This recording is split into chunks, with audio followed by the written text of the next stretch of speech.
Okay. What was your thoughts on the BET documentary as an artist, as somebody that actually was in No Limit? Did you enjoy it? Did you feel like it was, portraying I things? did not watch that. Okay, okay, okay.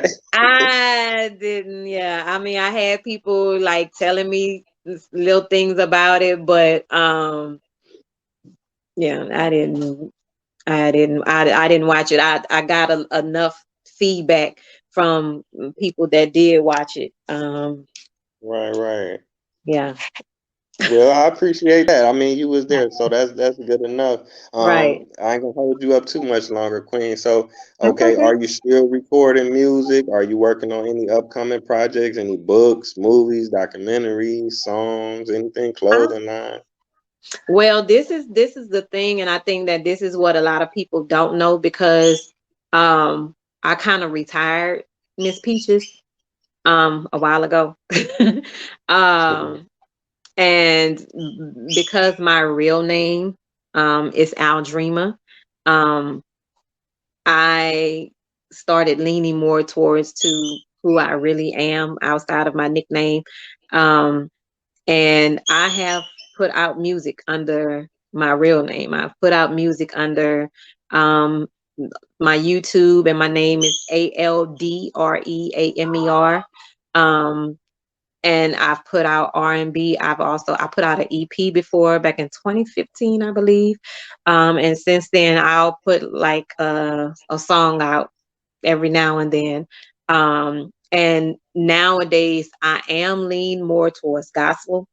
um, so I have released like a video, songs like that. But because I am still human, and I have a life outside of the gospel side of me, um, I have I'm still doing some R&B songs too. And like I said, I've released just recent releases, and you can find them on Spotify, Apple, Deezer, Amazon, whatever music platform that you prefer. You can find my music on it.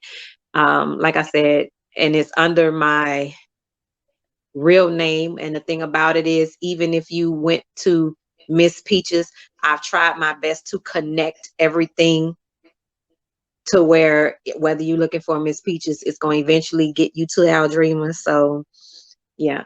So yeah, that's the thing. I can't, and I'm about to be in a position where um I'm I'm working on something major. I'm just gonna say that. I'm working on something major.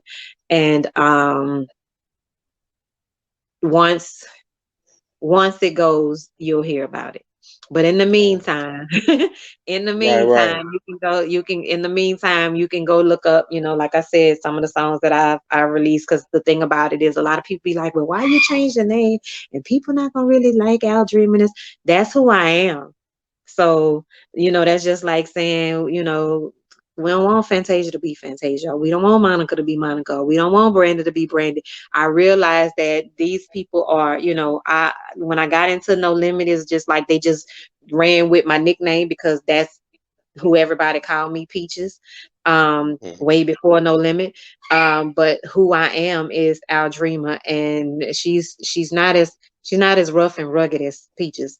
So I done toned down a whole lot, a Right, whole right. lot, a whole lot since Peaches. So I prefer going by Al Dreamer because that's more so of this is really who I am. You getting me raw and uncut. This is me. This is the sweeter side of me.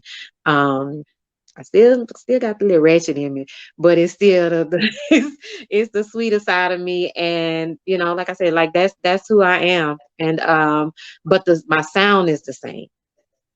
I still sound like Miss Peaches. It's just that I'm going by Al Dreamer now. So yeah, Wow, so wow, look me that's up. truly amazing. Yeah, I mean, it's a lot of power in the name, so you're doing the right thing, and it's good because, like you say, you started off with gospel music. Now it's coming full circle, and you can right. still do R&B and still enjoy your life and still, do Right. different things like that. So I want to salute you. You already made your mark. Thank you. You appeared on songs that's gonna last forever. You know what I'm saying? You got an eternal Right. fan base definitely look forward to, the things that you do have coming up. So we're gonna stay tuned. So I got Okay. my one last question. Okay, I Okay. usually ask this. Like I said, you done made world history. You done worked with some legendary artists, and you've held your own yourself. So, how do you feel about being a black woman in American society today? Whew. I love everything about being a black woman. Um,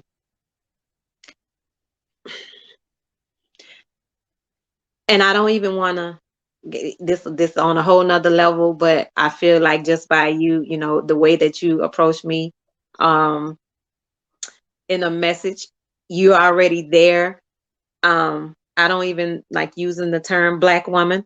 But because that's what everybody knows, we'll just roll with that. But I did want to put that out there because I do want people to start realizing and looking into not being black,